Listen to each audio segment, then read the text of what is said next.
So, this just came out like almost an hour ago, so figured we may as well at least like check it out. It seems, I mean, I liked the last one that we watched yesterday. So I would love to check out more. Just let me know how the audio is, if there's something wrong.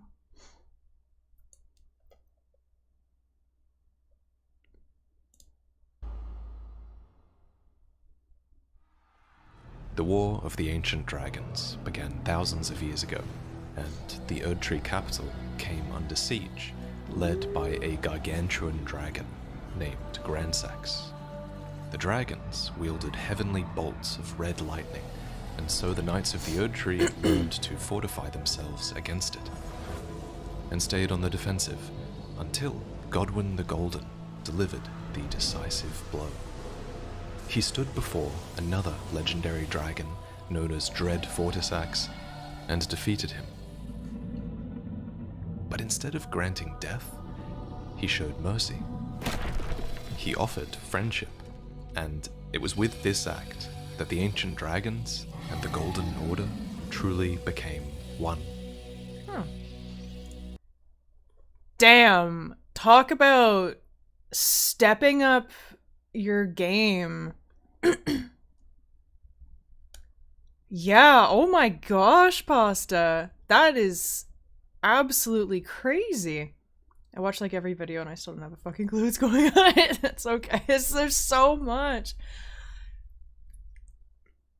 Yo, my man Vati needs... Well, and all the people that like worked on these videos with him. This is impressive. We're like a minute into the video and I'm already like satisfied. Mic down a bit. Yeah. How about over there? Yeah, no, that's fantastic. It must be so expensive and a lot of work. Alright, anyways, let's get back to this glorious thing. Years later, a dire plot was put into action. A plan to kill Godwyn the Golden. Rude. So a fragment of the Rune of Death was stolen from the Black Blade that was designed to contain it. This fragment was then inscribed onto a set of black knives, which the Black Knife assassins would wield, and with cloaks of silver that fooled the eye, they snuck into the capital and delivered the first destined death in a millennia. Rude. Godwyn should have died a clean, true death, but he did not. Instead, as the mark of death was being carved into his flesh, it was at that very moment also being carved into another of his kin, the Lunar Princess Rani. Rani got her wish and perished in flesh alone, which freed her soul. But Godwyn died in spirit alone, and so his body suffered an unimaginable fate. His living corpse would spread a peculiar brand of undeath through the lands between via Deathroot, and wherever there is Deathroot, the hunters of the dead are sure to follow. There's no mistake, is there? Death has left its mark once again. I'm sorry, I cannot give you your proper rights, but at least you did not join those who live in death. Your soul will return to the Erdtree in time. Ah, a tarnished, are you? I'm known as D. I hunt down those who live in death and weed their death root. Heed my warning. The village here has been touched by death, and worse yet, it is home to a mariner. If you value your life, then go no further. The dead have long been left to wander, Huh. and what they need is true leadership. The mariners can call to those who live in death and offer them some semblance of guidance, but they make poor leaders. Yeah, they were and pretty even easy to kill, poorer for the most fighters. part. So it is that the dead continue to live without purpose. Well, well. Another fool who won't listen to reason, eh? But with a prowess for weeding Deathroot. I spotted the mark of the centipede here in the village, an ill-omened symbol that should not be. Someone or something threatens the sanctity of the Golden Order and must be eradicated.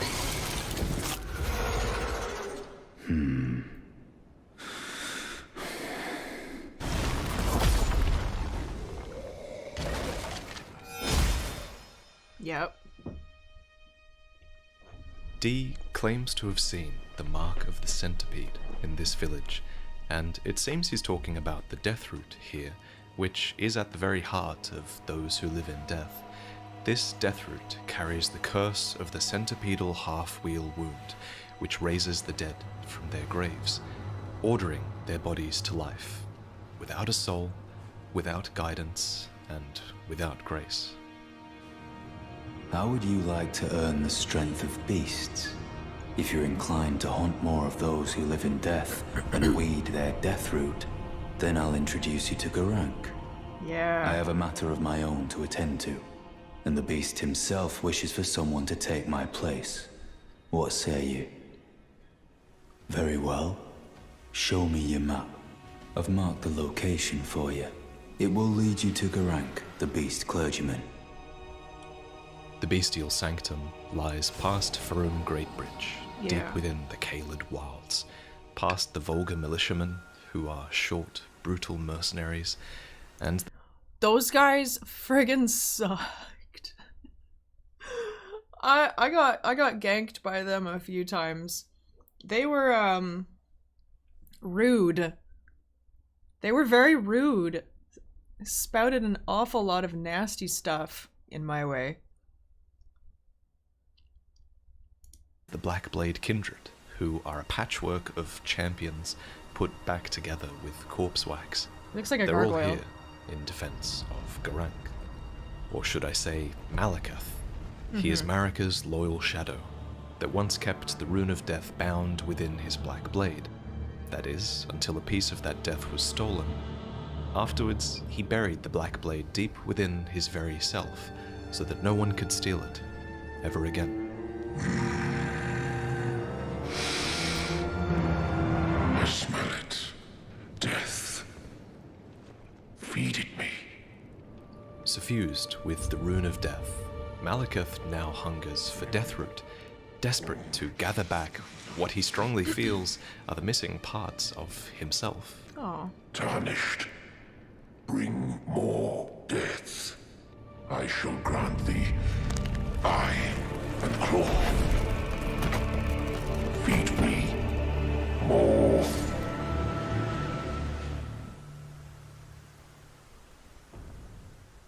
But there was a time before the Rune of Death was bound, and so there were other cultures of death, ways that were even practiced outside the lands between, where the Tarnished lived in exile. Greetings, great champion called by grace. Fia? I am Fia. Yeah. Circumstances have compelled my stay at the Round Table Hold. Great champion, would you allow me to hold you? But briefly. Ah, my thanks. You are very warm. I was known as a deathbed companion. Where I come from, after I received the warmth and lively vigor from a number of champions, I lay with the remains of an exalted noble.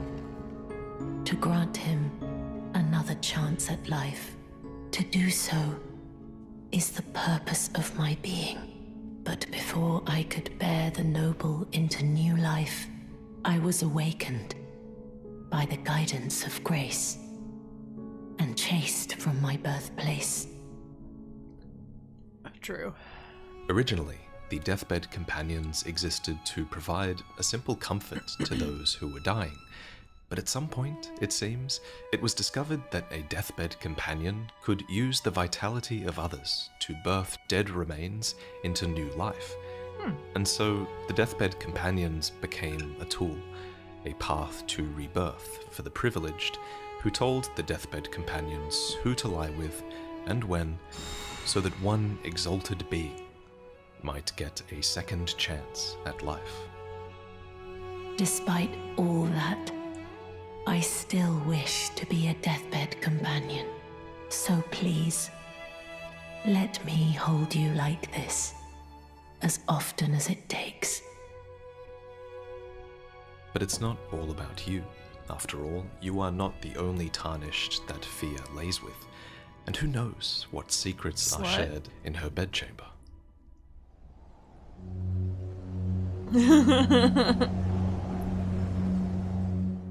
Ah, nice to meet you. The pleasure's mine. Roger's the name. I'm looking for a little something here in the castle. Are you? When I'm not hot-footing it from the troops, that is. But enough about me. What are you doing here in Stormvale Castle? This place is bristling with tarnished hunters, you know. They sacrifice our kind for grafting. Not exactly a place I'd stroll into without a purpose in mind. Many external threats have laid waste to Stormvale over the years, and now the castle is marred by mottled thorns that have worked their way through the tortured stone. That's The cool. soldiers mutter that it's the curse of grafting that causes such an affliction, but some talk of its root being something much more sinister, hidden deep below the castle. That is why Roger is here, on a mission of his own. And as you square up against Godric, he is searching for the source of the mottled thorns. And he finds it. For the world has grown crooked, and if one intends to put it to rights, then they'd best understand what happened to make it that way, no matter the cost.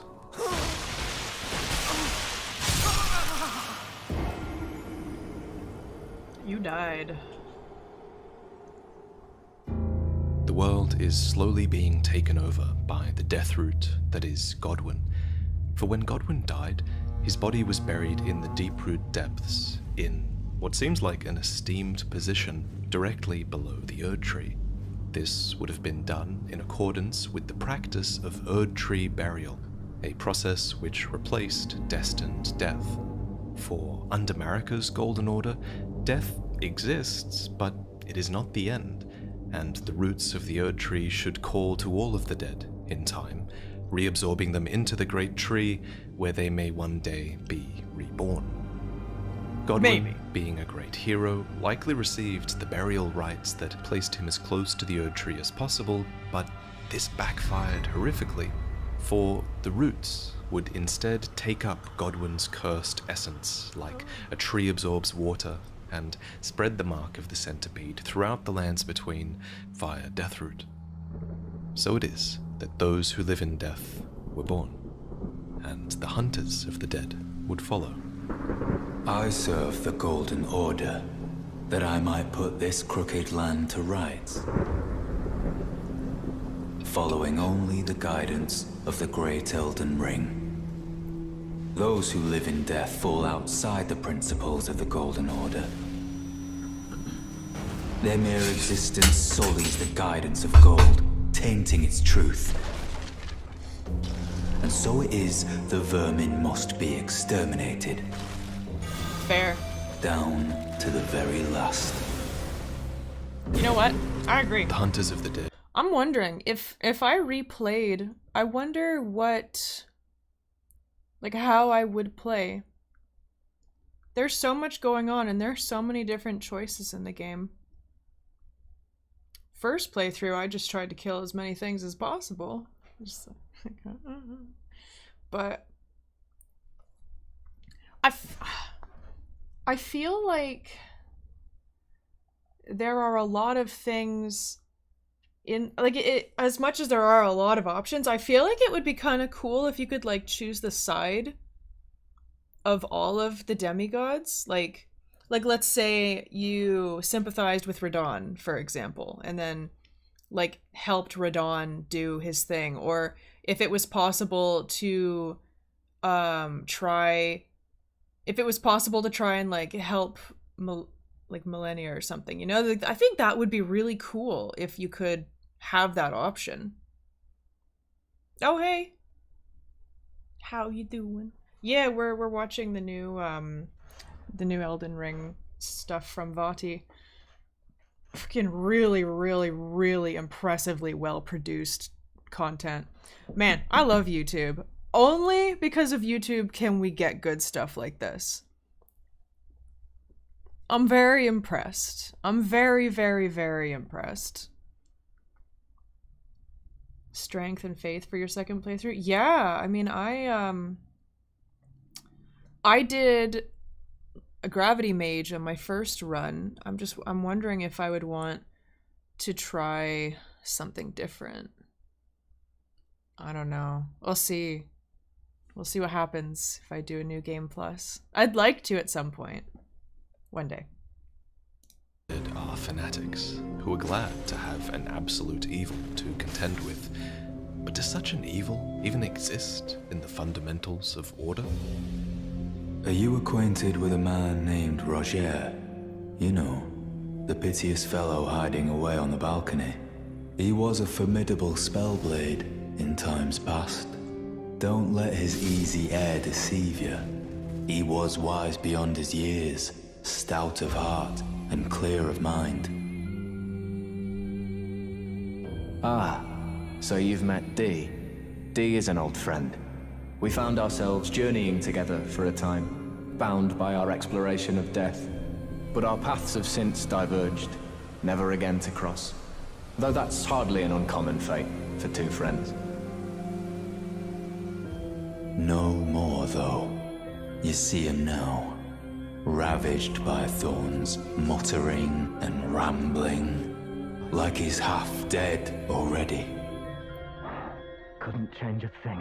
I can't stomach to watch. Take well the lesson, friend. That's how you end up when seduced by those who live in death. When grace is sullied, it rots people from the inside, breaks them.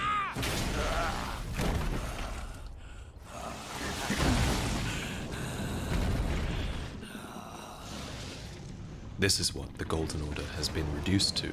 Godric, the runt of the litter, dependent on the strength of tarnished champions.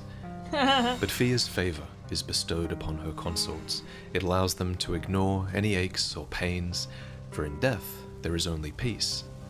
For in death there can be no sensation. Ouch. You defeated Godric and claimed yourself a great rune. Looks like we both got what we wanted out of Stormvale, didn't we? Well done, friend. Always good to see you safe. So, the misshapen corpse under Stormvale. That is a sacred relic of the Black Knives plot, as that famed night of assassination is known. It happened during the golden age of the Erd Tree, long before the shattering of the Elden Ring.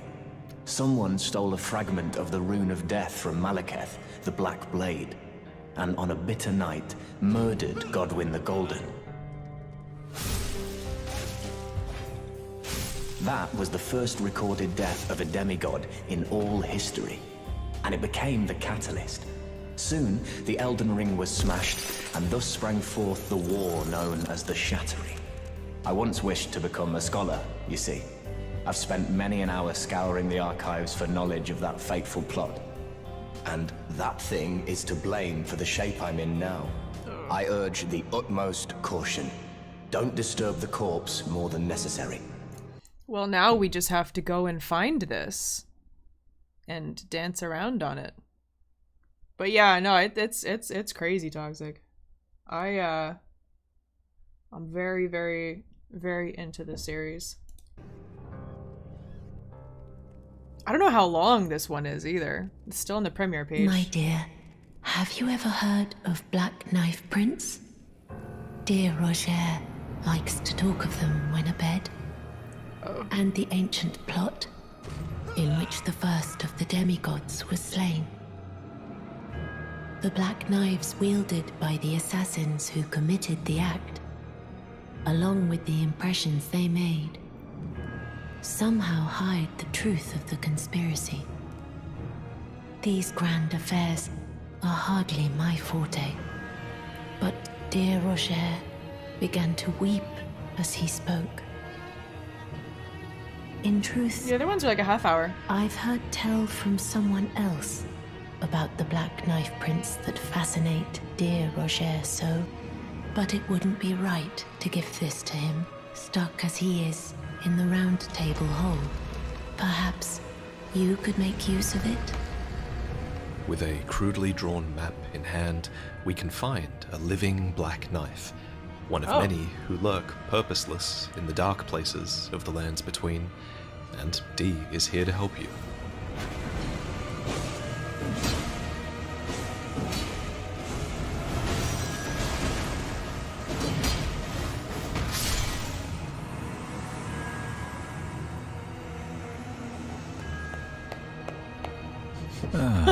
Hello. You've been busy weeding Deathroot, I take it. I thank you, as your brother-in-arms.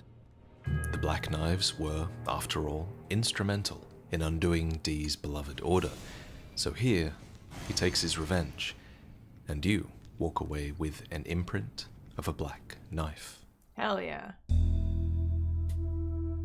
That would make a cool tattoo. This is a black knife print. I can scarcely believe you managed to get your hands on this. Please, I beg of you, lend me the knife print for a time.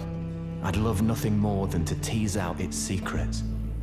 Half my body has been suffused with death. I'm certain it will help me see. Though only a fragment, a very specific ritual had to be performed to impart the power of the Rune of Death. Traces of the one who performed the rite are sure to remain in the imprint. Truly, you have my thanks. Time can move rather slowly, stuck here, you know. A little conversation goes a long way. Aw. What a cutie. Oh. So Roger continues his investigation, and you continue to seek out Deathroot, waiting for the truth of things to be revealed. You are basically put to good use by everyone around you. Oh, that looked uncomfortable. I am pleased to see you again.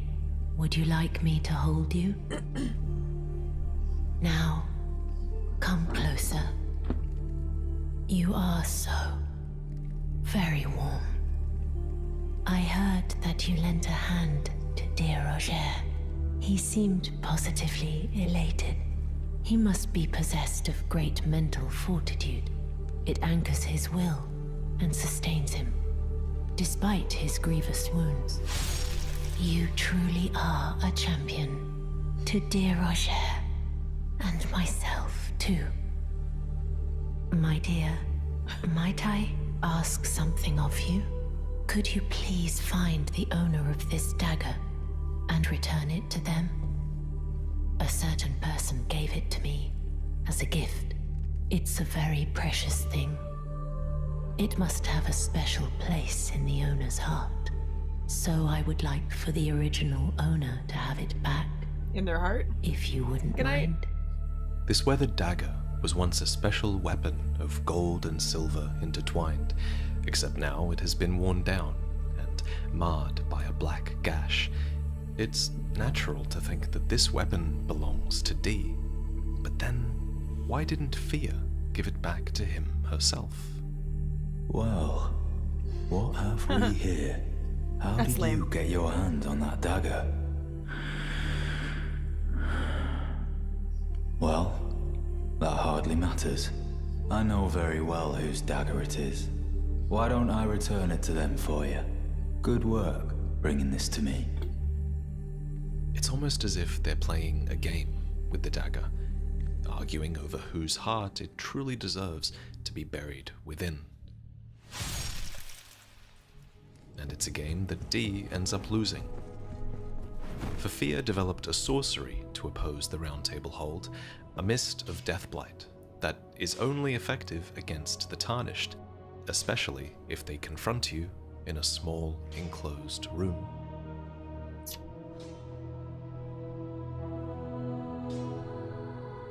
Naughty, naughty. Finally, it is returned to its rightful place. The stolen Hallowbrand of the exalted noble. And now, I must bid you goodbye as well. Though I ask you deliver this message to the Round Table hold. I am Fear, deathbed companion, hark Round Table. Disturb not the death of Godwyn, the Exalted. We who humbly live in death, live in waiting, to one day welcome our Lord. What right does anyone have to object? Our Lord will rise, the Lord of the many and the meek. Bye. All this time, Fear was getting closer to recovering the Hallowbrand that Dee stole from Godwyn. For this Hallowbrand is the key. It's the curse mark that the Black Knives carved to split death in half, which started all of this in the first place, and Fear has a use for it, while Dee is dead. Poor Dee. But Dee is also alive, for Devon and Darian are the inseparable twins. They are of 2 bodies and 2 minds, but 1 single soul. Huh. Supposedly, this made them reviled by many, but they found solace within the Golden Order, which accepted their duality of the self. They even had armaments forged to represent their state of being. An inseparable sword and a twinned suit of armor.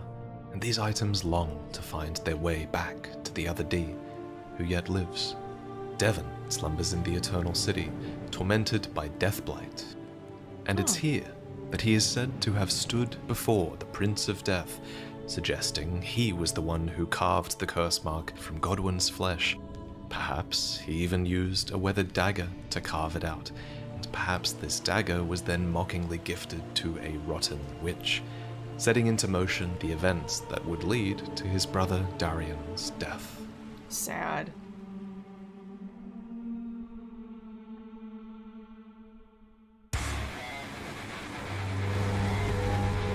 Alright. Oh, that's a big boy.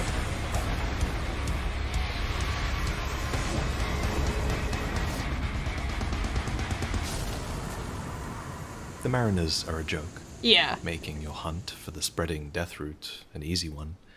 It shows up in Limgrave, in Leonia, even in the mountaintops of the Giants. Yeah. And it is most common wherever there is stagnant water, which is a medium that represents corruption and defilement, and the death root infects all manner of creatures who meet their end sporting these distorted pustules of Godwyn's own visage. Hate them. Deathroot even starts to get the better of Marika's own shadow.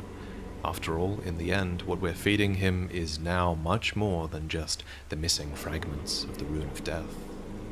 Something has changed.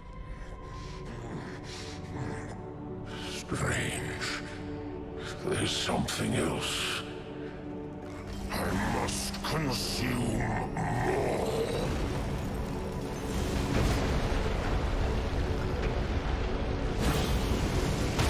Damn. Get wrecked. Put it away. I won't forget. Again. Mine appetite. My sin. I must have more. I must consume more.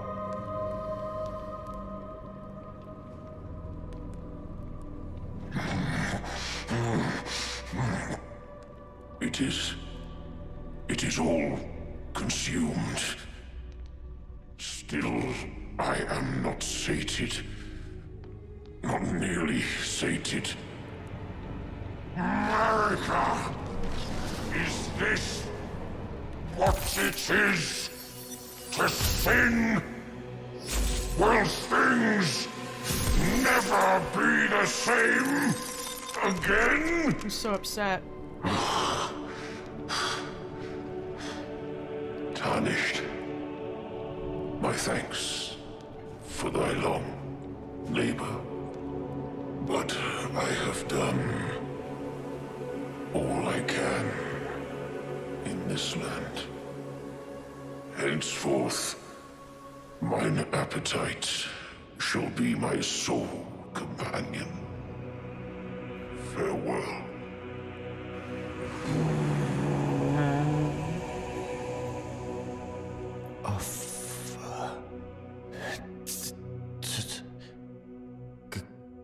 Ah, hello.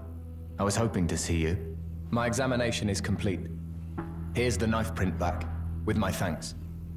Now I have a fairly good idea who performed the rite upon the blade. The person who orchestrated the Night of the Black Knives. Lunar Princess Rani. One of the children born to King Consort Radigan and his first wife, Ranala.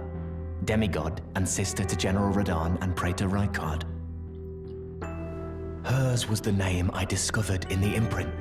If Rani truly is the one who plotted that fateful night, then she should bear the curse mark of destined death somewhere upon her flesh. I would like you to procure it for me. And then all will be laid bare. I will have the answers I have sought for so long. Do you know of those who live in death? These souls have committed no offense. They have every right to life, only they happen to touch upon a flaw in the order. By Dee's account, these defiled fiends must be expunged.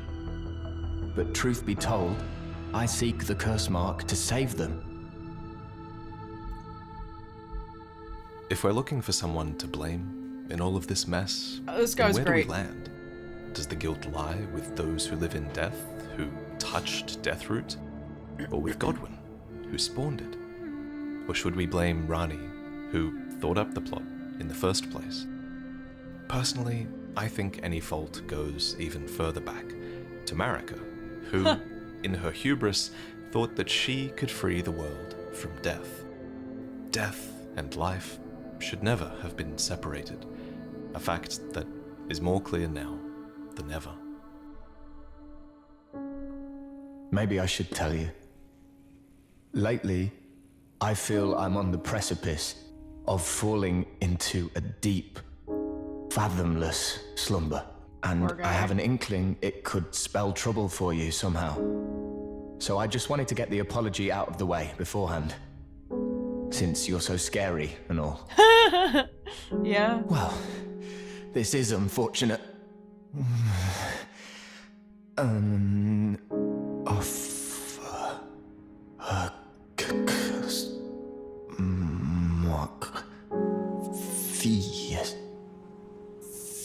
Yes. My dude is simping in the dark. Spent too many nights in there.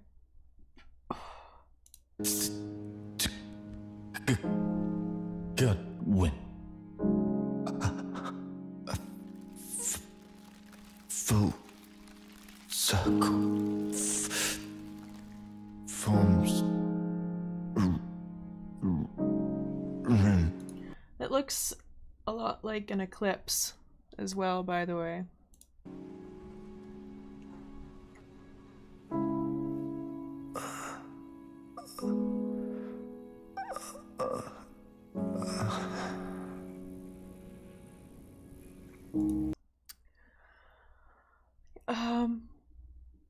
Yeah, I mean, you know, kind of crazy. kind of crazy what she did. I mean, a lot of the demigods did an awful lot of crazy shit to preserve themselves, because Marika was like, all right, you guys, if you don't do some great shit, you're gonna be forgotten. You're gonna fall. And so everyone is just like, oh, what do I want out of life? And then they all just followed that, and it's like, yeah, well, you guys are demigods. You guys can actually cause some real serious damage to everybody else. But I guess like all the mortals or whatever in that realm, they're like ants to them, so I guess they don't really care what happens to them regardless. But either way, it's an interesting world.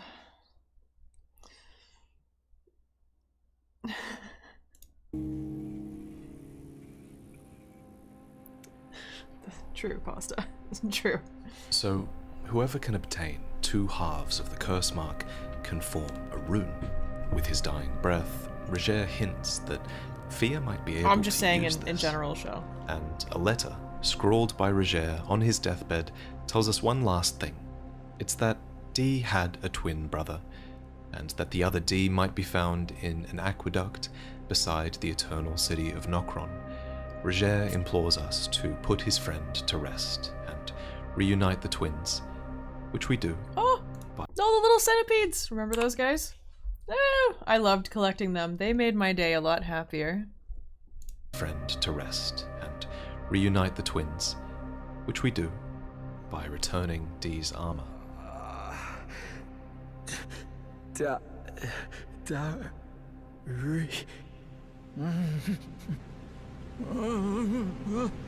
Roger goes on to reveal that Devon stood before Godwin, not far beyond this spot, and indeed Devon and the dagger were death-blighted. So we travel a little farther, upwards to a nameless city that's overtaken by roots, and Godwin himself. Oh, Lord Godwin. Yeah, by the way, what the hell is she just doing chilling here? Like, these guys really do just spread out and find a spot and they sit there and they're just like, well, this is where I am now. Like, what are you doing down there? Oh, my poor sweet lordling should have died a true death. A scion of the Golden Bough, sentenced to live in death. How could such a thing come to be?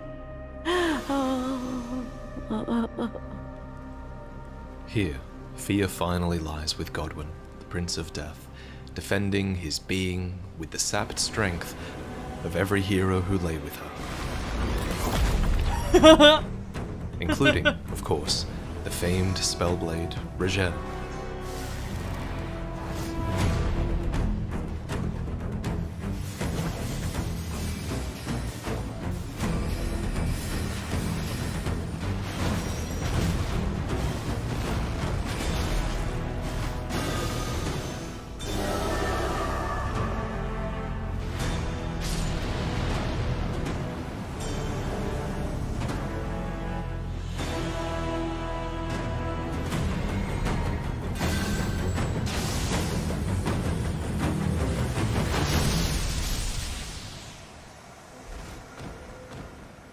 Ouch. Ah, there you are.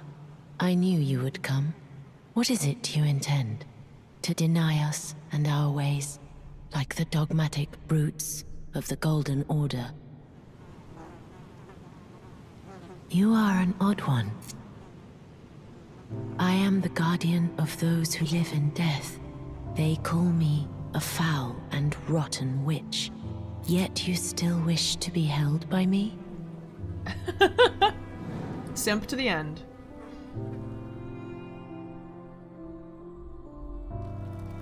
This is the other Hallowbrand. How did you... Oh, my utmost thanks. With this, Godwin can take his rightful place as first of the dead, and claim a second, illustrious life. You are our true champion. And though I can't be of any use to you, can I hold you tight? If only for a moment.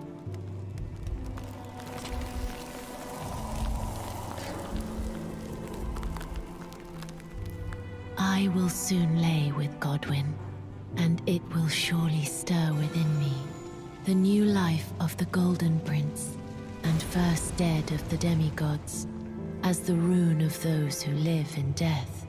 Please, do one thing for me. Brandish this child, my rune, and take for yourself the throne. Stay the persecution of those who live in death by becoming our Elden Lord. This is goodbye, my dear, but I am satisfied. I choose to lie with Godwin of my own will, not the remains of one chosen for me, and I will bear a child who will inherit your warmth too. What greater blessing could there be but to be born a deathbed companion? Now, Fia can fulfill her purpose and initiate a rebirth, a gestated rune that tells the broken story of those who live in death. Oh boy. So, Fia lies with Godwyn, and she dreams. But it's within this dream that we realize that there is something lurking inside the Prince of Death, a being who, even after all this time, never once stopped fighting against the death in their companion. They are the last thing that stands between Godwyn and his new life. Yeah. And here they refuse to let go, for Godwyn was a friend, and they were the great ancient dragon, Dread Fortisax. Oh, yeah.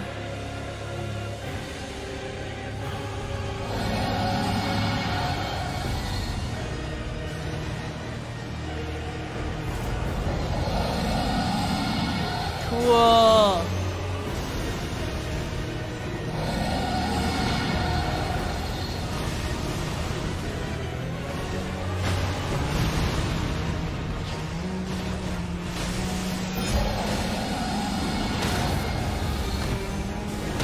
Nice.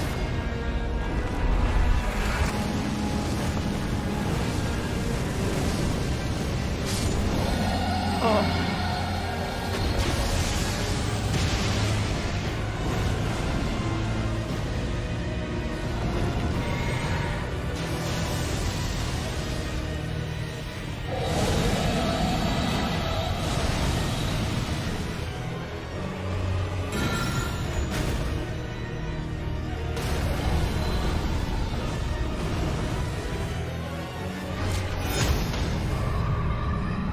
Yo. Nice. Midir and Elden Ring. Oh. No. I mean, maybe, but no. Damn, man. That was a cool little scene there.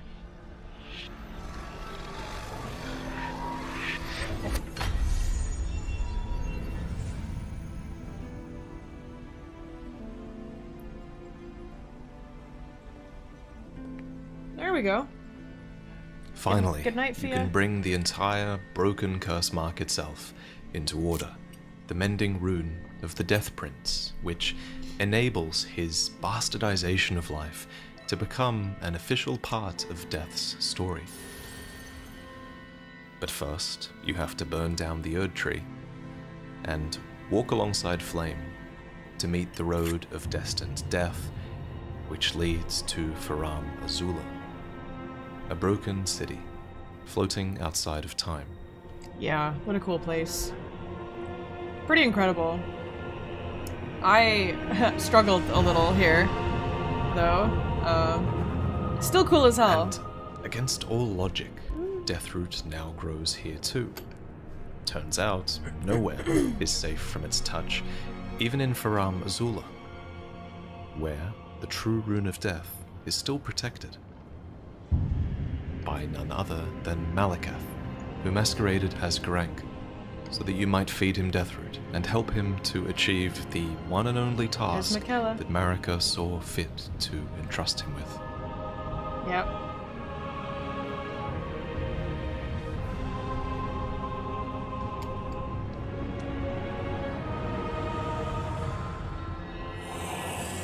Witness tarnished. Why cover destined death? 'Tis no matter. I hereby vow that destined death shall not be stolen again. Cower before Malekith, Marika's black blade.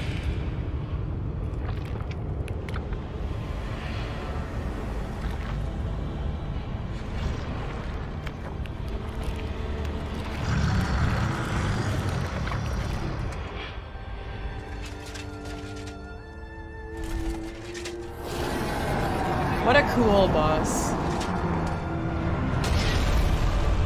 I'm not gonna lie, I think Malakath is probably one of my favorite bosses from the entire game.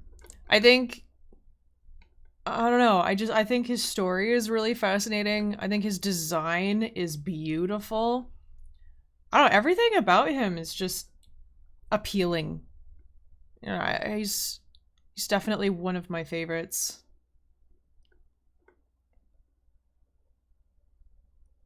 I mean, what?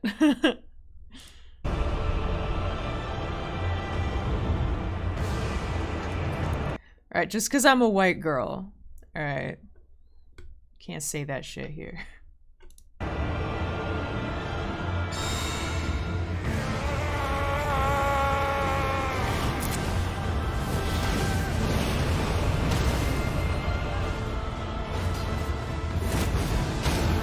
Oh, bonk.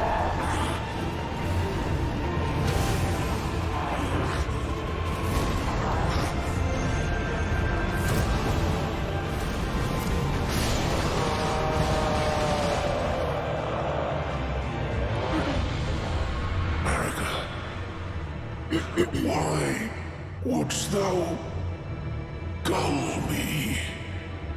Why shut up?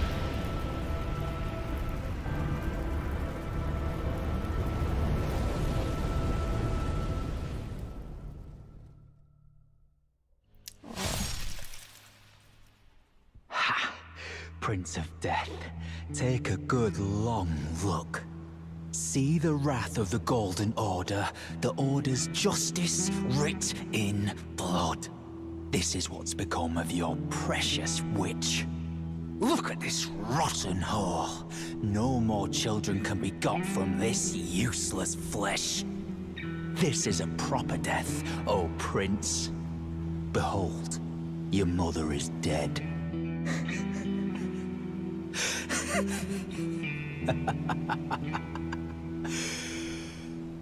This is revenge, you witch, and you ghoul. This is the wrath of D. I mean, to be fair, she did blight him with roots and shit, you know? I mean, he kind of... She did some not so nice things. She was just trying to protect her thing, and then... Hello. The rotten witch is dead. The Golden Order unsullied. Now I can look my brother Darian in the eye. Honeyed rays of gold, deliver my spirit. Darian, honeyed rays of gold. Ah. Don't you dare. Unless you want to die like a dog. Very well. Die. Die. Die.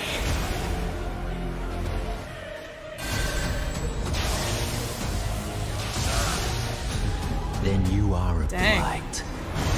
A defiler of the Golden Order and murderer of my brother. He asked for I'll it. grind your corpse into that.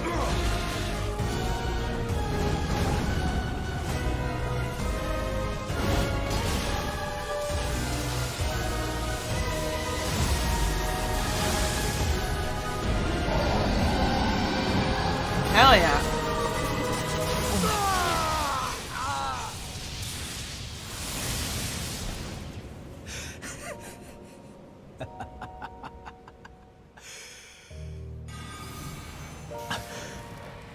Rude. Forgive me.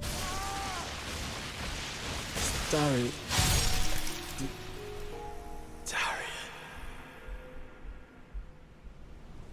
Damn, okay. Oh.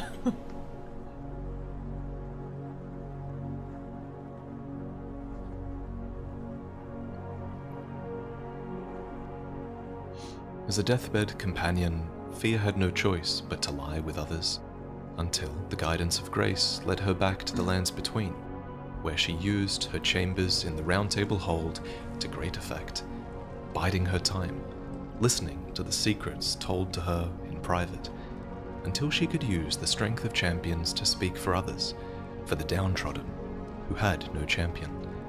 But soon, they will.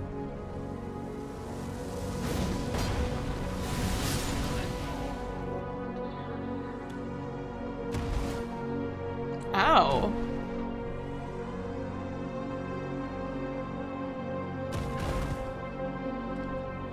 Please, do one thing for me. Brandish this child, my rune, and take for yourself the throne. Stay the persecution of those who live in death by becoming our Elden Lord. Dang. Fia has finally lain with the remains of one that she chose, so that she might gestate a new beginning, called the Mending Rune of those who live in death, a gift to the undead, who were born at the very end of an age, Duskborn, before the sun rises once more That's in a sad, land though. where they no longer have to hide.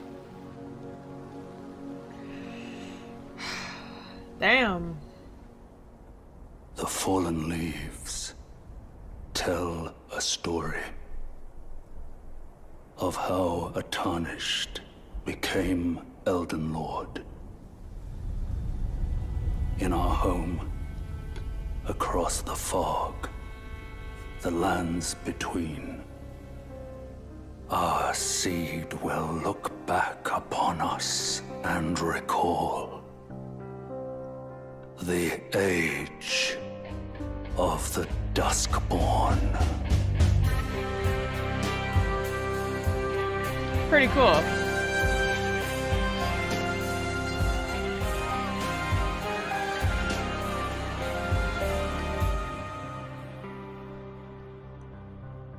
Alright, hope you all enjoyed the video. Yeah, I did. We've now covered 3 of Elden Ring's endings through Prepare to Cry. 4 if you include the first video about Alexander being kind of related to the Age of Fracture ending, which I is do how need to think watch about it those. in my head. And I'm thinking the next episode will be the last one based around an ending. And I'm sure you can guess who's up next. It's time to talk about Rani. Yes. Roger did a lot of work in this episode, sort of setting up her story. That's kind of his legacy in-game, in a way, to set it up. And we have a ton to work with for that episode. I'm really excited. Special thanks, as always, to my partner on this project, Miss Pap1, who was in charge of all the visuals in this episode. Yeah, and wow. just look at these shots. They're Wow. absolutely insane. It's like watching an in-game cutscene half the time. Yeah. Special thanks also to Quelaag and Smotown for debating Dee and Fia's questline with me over Discord, because honestly there are quite a few ways that you can interpret the Weathered Dagger part of that questline, and I hope I did a decent job presenting that part of the video, because it's always really hard telling a story when there are multiple valid interpretations of an event Yeah, that could all true. be the right one. You know, because Prepare to Cry is a series that sort of relies on me telling the story fairly confidently, because I don't always want to be saying, you know, maybe Fia got the dagger from this person, or maybe she gave it to Darian for this reason, or maybe this, or maybe that. There are other videos where I'm happy to do that, but Prepare to Cry, I prefer to have one interpretation. More nuanced. And this is mine. Kind but of. I do want to flag I don't that know, it's this pretty... interpretation might differ from your own, and that is totally fine. There's a lot of Anyway, nuance. I also want to give a shout out to the artist for the intro, Yeah. who is John Devlin, and also the animator for that section, who is Xavier. And together they created some truly awesome scenes with the dragons and Godwin and Rani, and it's so great to have their help in creating these scenes that we never got to see. So thank you to them for that. And then thank you to my patrons who make commissioning amazing work like this possible. I hope you're all enjoying the early access, the wallpapers, and the exclusive merch. Thank you. That's fantastic. Of course, thank you for watching, and I'll see you next time. Oh man. That was really, like, on another level. that was incredibly impressive. I love the content that this guy's been throwing out. I just discovered him relatively recently by a bunch of people telling me to watch his stuff. This is incredible. I love that this kind of stuff is able to be made. And like the world of Elden Ring is so like rich, and there's so much lore to it, and it's very very interesting to learn about. I'm wondering, is there like a timeline? Like does time go by in the same way that it does here? Does stuff happen like 1,000 years ago, 100 years ago? Does that, like, is there any information into that kind of thing about Elden Ring? Because I don't, like, I've seen timelines. I've seen, like, some timelines of, like, events happening in different orders, but I haven't seen, like, this happened X amount of years ago. This, and then, like how much time was allowed for all this to happen, how long of these beings lived. Pretty much except for Round Table and Farah Missoula. Yeah, I'm unsure. I'd like to learn more about that. Although I really want to watch some more of the Prepare to Cries though, because they're really cool. Mind you, I haven't gotten an ending yet because I still haven't beaten the beast, but like this is all great. I really struggle with being able to fight the beast, so I mean I don't mind it being spoiled or whatever. At this point I'm willing to learn everything about the game, but this was really well put together. Yeah, well I did beat Dark Souls 3, so there is that, which is nice. I can't believe I beat the final boss on my first try. I mean, yeah, I know I was overpowered, but like still, you know, I feel like the Souls games aren't just about being a really high level, they're also about skill. So I'm pretty proud of myself with that one. You know? Either way. I can't wait to get into the Dark Souls lore. I think that's going to be a lot of fun. And then I also want to play a lot of the other Souls games because they're just so interesting, you know? And I feel like with how much I enjoyed Dark Souls 3 and Elden Ring, I think I'm really going to enjoy games like Bloodborne. Most people say Bloodborne is like their favorite, so I'm really excited to check it out.